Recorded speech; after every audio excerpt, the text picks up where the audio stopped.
So this is going to be my first discussion post that's not in written format. Um, I was a little surprised this week that our only options were to do audio or video, but that's probably a good thing. Lets us kind of step out of a rut and branch off into some other formats that maybe aren't our preferred method. I guess I'll start at the beginning here. Prior knowledge. I'm a reader. I enjoy reading, but the formal aspects of teaching reading, I'd never seen the 5 pillars before. Made a lot of sense. I mean, although to be honest, even now, after going through it, I probably don't have as good a grasp of the difference between phonemic awareness and phonics. I mean, I do understand the difference now, but they're still very tied together. I have twin daughters that are graduating college this year, but I was a stay-at-home dad when they were little, so I was the one that was, working with them and teaching them how to write their names and read. One of the missteps I did when I was first teaching them to read, when I was teaching them to write their names and learn the alphabet, I was kind of doing it at the same time, and their names are Madeline and Mackenzie, so they both start with the letter M and then A. And when I was teaching them how to write their name, I would tell them it's an M, but to remind them, I would describe the way you write it. So like up, down for an M, and up, down, across for an A. But I apparently put too much emphasis on that because when I was teaching them their alphabet, I actually had to break them from saying up, down, or up, down, across instead of saying an A. So it'd be like up, down, across, B, C, D. Not one of my greater moments, but live and learn. Moving forward with the rest of the assignment here, I read Governor Brad Little's article about the emphasis on reading fluency.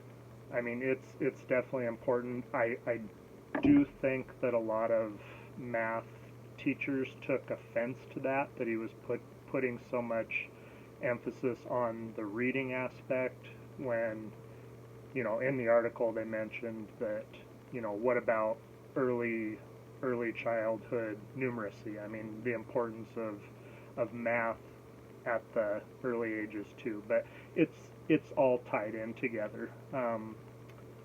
I read a really good article talking about reading, how it relates to math.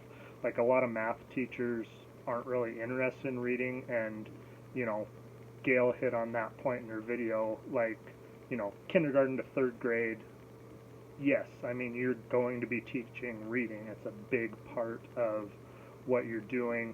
4th grade and up to 12, especially if you're focused in, math or one of the other sciences, you may not think that you're going to be teaching reading that much, but I mean, so many of the standards, part of the standard is solving real world problems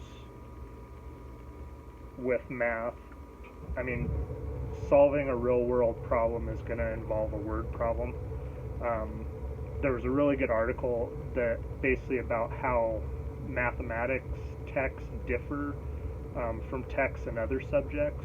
I think the research, when it was talking about it, was showing that mathematics texts contain more concepts per sentence and paragraph than pretty much any other type of text.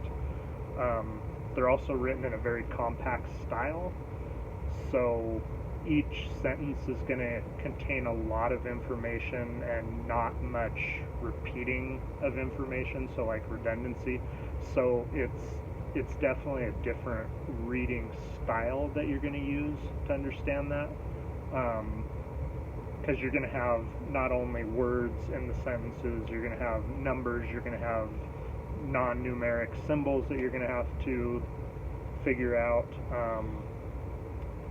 There may be graphics included that you're not going to be able to understand the written section of it without relating it to the graphic. I mean, there's just so much reading involved in the math field also. I mean, it's all tied together. And reading comprehension is very, very important, because you end up like certain things in a word problem where it'll be like, what is the total of these? And you'll teach kids that, well, total means to add. So if you see total, then you know you're going to be adding. But when you're teaching it that way, it's a formulaic approach to where, I mean, you're just teaching them what to do when they see this one word, whereas if they have a better overall comprehensive feel of it from reading comprehension, they're gonna do much better with it. Kind of went down the rabbit hole there with math and word problems, but it does relate. The other section of the assignment that we went through was, I chose to interview a teacher. My wife's an elementary school teacher, so I asked her what like her main actions were for teaching reading and literacy. She's taught for 20 years, and almost all of it was first and second grade. So I mean, that's your bread and butter of reading right there. Teaching reading, I mean, is in first and second grade. And three things that she said were very important and made total sense. One was assessment. I mean, constantly assessing where your readers are, what level they're at, to make sure they're where they should be and in the groups they should be. Because that constant assessment is then going to allow you to use differentiation to make sure that you are understanding what level, reading level they're at, and what issues or problems they may be having, so you can focus your instruction time effectively.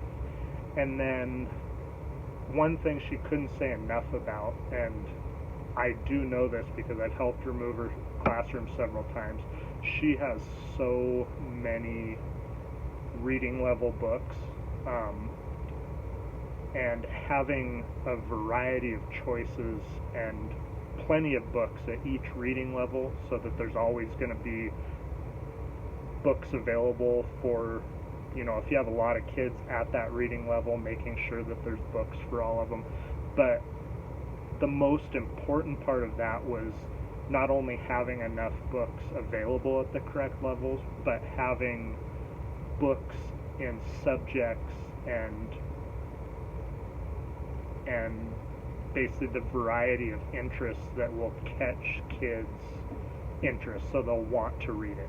I mean, just having a book at their level that they can read, if it's not something that they're interested in, is not going to work.